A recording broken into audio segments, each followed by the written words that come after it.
Welcome to Andhraprabha. నేను విజయ. మనతో పాటు సీనియర్ జర్నలిస్ట్ కిరణ్ గారు ఉన్నారు. సార్తో మాట్లాడదాం. నమస్తే సార్. నమస్తే విజయ.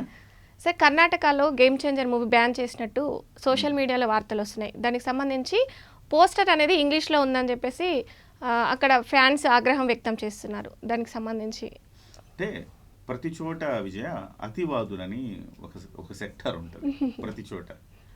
ఇప్పుడు తెలంగాణలో మొన్నటికి మొన్న అల్లు అర్జున్ సినిమాకి సంబంధించి వివాదం రేగినప్పుడు మా దగ్గర మీరు ఎందుకు ఉండాలి, వెళ్ళిపోండి, మా దయా దాక్షిణ్యాలతో ఉన్నారు, మా త్యాగాల ఫలితంగా ఏర్పడిన ఈ తెలంగాణ భూమిలో మీరు ఉండద్దు, మేమేదో మీకు దయదలిచి అక్కడ మా త్యాగాల ఫలితంగా మీకు అక్కడ భూములు ఇచ్చాము, ఇలాంటి మాటలు కొంతమంది మాట్లాడారు. చాలా బాధ అనిపించింది. సో వాళ్ళను మళ్ళీ అది తెలంగాణ అభిప్రాయం అనుకుందామా? కాదు. కొంతమంది అతివాదులు ఉంటారు. వాళ్ళు ఏం చేస్తారంటే మీడియా ఫోకస్ కావాలి, నేను కూడా కనపడాలన్న ఉద్దేశంతో చేసే ఒక దుశ్చర్య అనాలి. తెలంగాణ ప్రజలు చాలా సహృదయులు, భోళా శంకరులు అనాలి. హ్యాపీగా అందరిని హక్కుని చేర్చుకుంటారు, అందరితో దోస్తానం చేస్తారు, అందరితో మంచిగా ఉంటారు కదా. ఏ ప్రాంతమైనా తెలుగు వాళ్ళ పట్ల ఎందుకుంటారు తెలంగాణ వాళ్ళకి? అది ఎందుకంటే హిందీ వాడు, గుజరాత్ వాడు, మరాఠీ వాడు, బెంగాలీ వాడు వచ్చి ఇక్కడ బతుకుతా ఉన్నారు. వాళ్ళందరూ బతకంగా లేదు, పక్కన ఉంది తెలుగు వాడు బతకద్దా? కాబట్టి కొంతమంది అతివాదులు చేసే ఒక చెత్త చర్య అనుకోవాలి విజయ. అలాగే గేమ్ చేంజర్ కి సంబంధించి ఇక్కడ కూడా సెన్సార్ వాళ్ళు అభ్యంతరం పెట్టారు.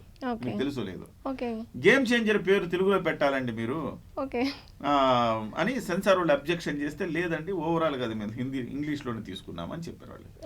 గేమ్ ఇప్పుడు పాన్ ఇండియా సినిమాలు అయిపోయినాయి విజయ. పాన్ ఇండియా సినిమాలు అయినప్పుడు తెలుగులో మనం టైటిల్ ఎట్లా పెడతాం? పెట్టలేం.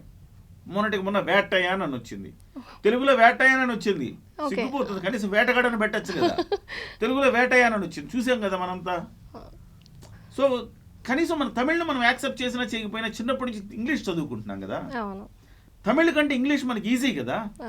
గేమ్ చేంజర్ అంటే అందరికి అర్థమయ్యే పదమే కదా.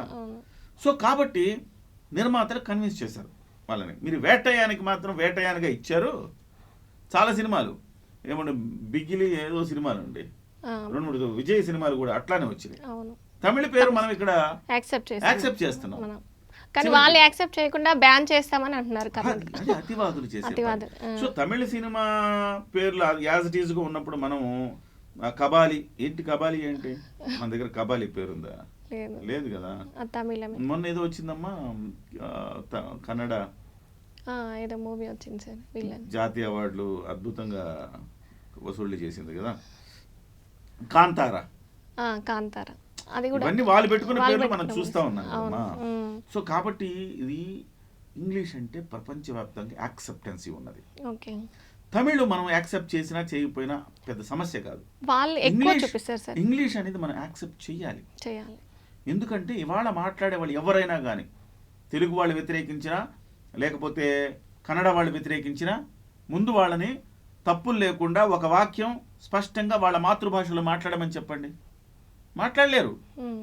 ఇంగ్లీష్ పదాల మధ్య తెలుగు కనెక్టివిటీలు పెట్టి మాట్లాడుతూ ఉంటారు కదా, అంతేనా? తెలుగు జోడించి మాట్లాడతారు అంతే. చివరికి యాడ్స్ కూడా ఇంగ్లీష్లోనే వస్తున్నాయి మనకి. తెలుగుని కూడా మనకు పాటలు రిలీజ్ అయితే, ఈరోజు సింగిల్ రిలీజ్ అయింది అంటాం, ఏం చూస్తే వాడు పాట లిరిక్ మొత్తం ఇంగ్లీష్లో రాస్తాడు కదా. ఇదే మనకి అయిపోయింది అట్లా.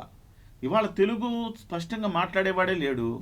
అలాంటప్పుడు నువ్వు గేమ్ చేంజర్కి ఇదేదో కావాలని ఏదో ఏమంటారు గిల్లాలి కాబట్టి గిల్లినట్టుగా ఆ రకంగా తెలుగు సెన్సార్లో కూడా ఆ సమస్య వచ్చింది. అదే సమస్య అక్కడ ఏంటంటే కన్నడ సినిమాను బతికించుకోవాలని చాలా కాలంగా ఉద్యమాలు ఉన్నాయి ఆడ. సో స్ట్రైట్ డబ్బింగ్ సినిమాలు మేము యాక్సెప్ట్ చేయము, స్ట్రైట్ సినిమాలే రిలీజ్ చేయాలి, మాకు డబ్బింగ్ తీసుకొచ్చి ఇక్కడ వేయొద్దు, తమిళ సినిమా తమిళ్లోనే పడాలి ఆడ, తెలుగు సినిమా తెలుగులోనే పడాలి, అట్లా పెట్టుండారు. ఇప్పుడు ఎట్లా ఉన్నాయని నాకు తెలియదు కానీ, బట్ ఇక్కడ ఏంటంటే కొంత అతివాదులు చేసిన ప్రయత్నమే తప్ప అందులో పెద్దగా మనం దాని గురించి ఆలోచించాల్సిన పని లేదు. ఆ రకంగా చేస్తే ప్రతి చోట ఇంక ఏ సినిమా వేరే భాష సినిమా ఇక్కడ ఆడదు. మనం పాన్ ఇండియా లెవెల్లోకి వెళ్ళాలి, మనం ఆస్కార్ లెవెల్లోకి వెళ్ళాలి, మన సినిమా జపాన్లో కూడా ఆడాలి, మన సినిమా అమెరికాలో ఆడాలి మనం అనుకుంటుంటే, మనం ఇలాంటి ఒక తుచ్చమైన చిల్లర వ్యవహారాల్లో మనం ఈ రకంగా మాట్లాడుకుంటే ప్రయోజనం లేదు.